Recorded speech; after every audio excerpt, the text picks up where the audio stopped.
So the next part is the performance mode. Now I will be quick with this performance mode, and to explain this performance, I will just use some samples. So what I will do with this is very, very simple. To switch things to performance, please, first of all, make sure that it's not the main project, that you have saved this project as another thing, because once you do it, you cannot undo whatever you've done. So you can come to your tools, go to macros, and you say prepare for performance mode. Yes, FL has this performance mode. A lot of people think it's just Ableton that can do it, but FL also can do it. So it might not be fluid like Ableton, but it can also do it. So you click on prepare for performance mode. Look at it, give you this notification. This project will be tweaked for best results in a live performance situation and no undo. So make sure you've saved the project as a new one before you switch to performance. So you can see, okay, now it opens this various part and put this C start at this part. It might look confusing, but it's easy. Now on your piano, on your remote, you have similar things. You might not be able to see up to 16, but to do it, adjust that, you can just drag that out and click on this O tab and go to settings and increase the amount of rows you want to see. So let me just put it at the maximum here, 16. Everything in your performance is already kept here. So this, you can keep them into various rows like this. Can even put them at the beginning, it doesn't matter. So the most important thing in this performance mode is that you want to, probably if you have different variations of pianos, you want to keep them in a straight line. Different variations of the drums, you want to keep them on a straight line just like that, and chorus on a straight line just like that, and pass on a straight line variations. But for this situation, I'll just keep things like this. So you could have them arranged like this or whatever. It doesn't really matter. Just make sure they are snapped to the grid line. All right, so that's what you have. You could see them on the screen here. So if I click scroll, you can see that I can scroll to see the last one that I'm not seeing. So actually what I would just do basically is I will come here. I just want to see everything once without scrolling, whatever, and go to settings and increase the numbers of column to 16. Then I can drop the rows to maybe like 7. So I think this is okay and much more visible. So you can see everything I kept in my piano, in my performance mode here also. And the same thing with what I currently have on the screen. So let me zoom it out back. So that's just it. All right, so let me just explain some of the things you have here. So these are the various things we contain various sounds you have.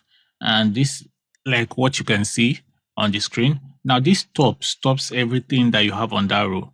Same, just like in Ableton. So it stops everything you have on the row.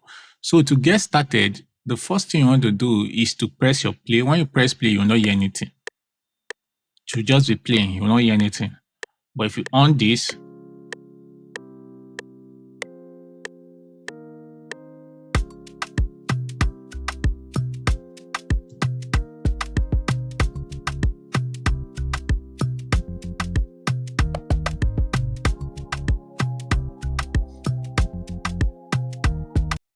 so that's what that actually do for you. So you can see I stopped it. So this stops everything on the row. In case you have various beat patterns in a particular row, maybe the drum with kick and some with, so you can just arrange them in the row.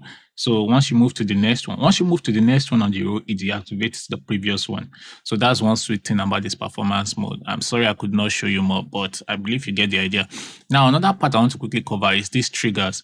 Now, when you have these triggers here, let's say, for example, let me click play.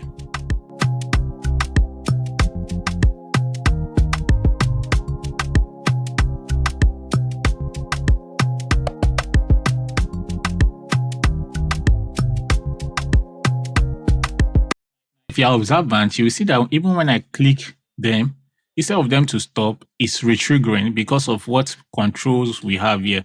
So this retrigger means when you press it again, it's going to retrigger it. So most times you want to keep it on latch so that when you press it again, it goes off instead of retriggering it. So you want to keep everything on latch like this if you're going to be using it for performance on latch. So depending on what you want to do. Now, another thing you want to do is that currently it's going to start trigger at the fourth beat. So if you don't want it to trigger it at the fourth beat, maybe count 4 beats before it trigger, you could switch it off and allow it to trigger immediately you press it. So depending on what you actually want. So now let's start and see what we have. So I'm going to stop everything here and click play.